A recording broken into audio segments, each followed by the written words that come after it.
regardez-moi ça.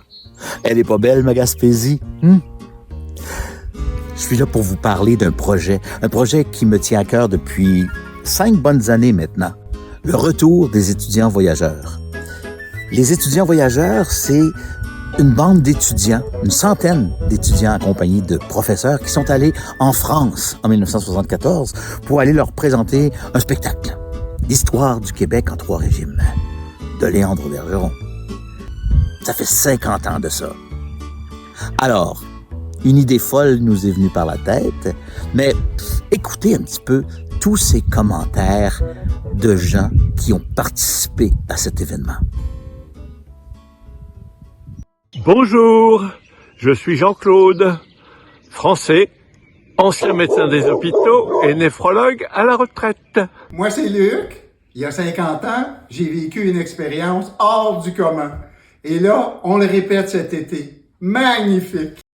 Hey, moi, j'étais pas là, mais cette année, je suis là. Dans l'ombre, mais je suis là.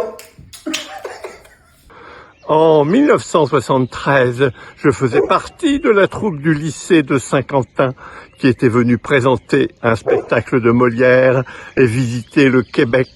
Je suis Francine, j'ai 67 ans, je suis retraitée. En 74, je suis allée en France. Je me suis fait des amis, ils font toujours partie de ma vie. Moi, je m'appelle François Plante, j'ai 72 ans. J'ai beaucoup entendu parler de la pièce et voilà, j'ai le goût d'embarquer. Bonjour, je m'appelle Odette. Je faisais partie du groupe des étudiants voyageurs en 1974. 50 ans plus tard, en 2024, je fais toujours partie du groupe des étudiants voyageurs. Bonjour, moi c'est Pierre. Je n'ai pas fait partie de l'équipe de voyageurs. De mon secondaire 5, je courtisais Odette et on est toujours ensemble. Bonjour, je suis Michel, travailleuse sociale, psychothérapeute, toujours active. J'étais là en 74 et je suis encore là en 2024. Bonjour, Denis ici, Graveur Sauvert. J'étais pas là en 74, mais heureux de participer à l'événement. Bonjour à tous, mon nom est Marc, j'ai 67 ans, je suis retiré depuis quelques années et c'est avec grand bonheur que je participe à l'événement en Gaspésie cet été, alors venez nous voir. Allô, moi c'est Nicole. En 1974, j'avais 13 ans et j'ai vécu l'expérience d'une vie. 50 ans plus tard, ça se peut presque pas d'avoir l'occasion de refaire cette expérience. Voilà un demi-siècle cette année. Moi, c'est Janine. En 1974, j'étais une jeune enseignante de musique de 35 ans.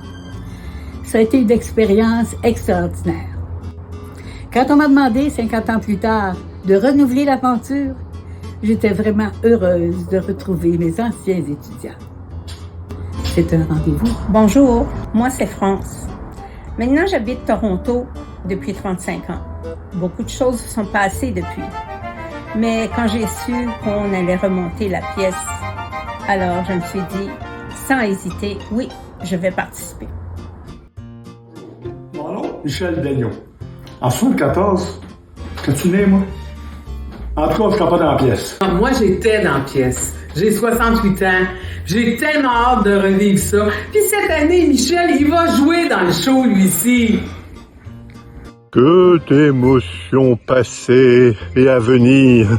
En effet, je serai avec vous en juillet prochain et je ferai partie du spectacle. Bonjour, c'est Muguette. Je suis retraitée et je suis contente parce qu'on s'en va en Gaspésie refaire la pièce qu'on a fait il y a 50 ans. Chez Béat. À bientôt en Gaspésie. Vous comprenez un peu mieux? Oui, les gens de l'âge d'or sont encore capables de faire des choses. Ils ont une expertise, une énergie même insoupçonnée. Alors pourquoi ne pas s'en servir? C'est ce qu'on veut vous montrer. Les 24-25 juillet prochains, à L'Anse-au-Griffon, Gaspé, on vous attend. On a besoin de votre support pour mener à terme ce projet qui nous tient tous très à cœur. On veut montrer que des gens de l'âge d'or sont encore capables de faire des choses. Ça a le goût de le faire. Si vous voulez en connaître davantage sur les étapes et le déroulement et le contenu de notre projet, vous pouvez fureter dans nos pages. Merci de votre attention.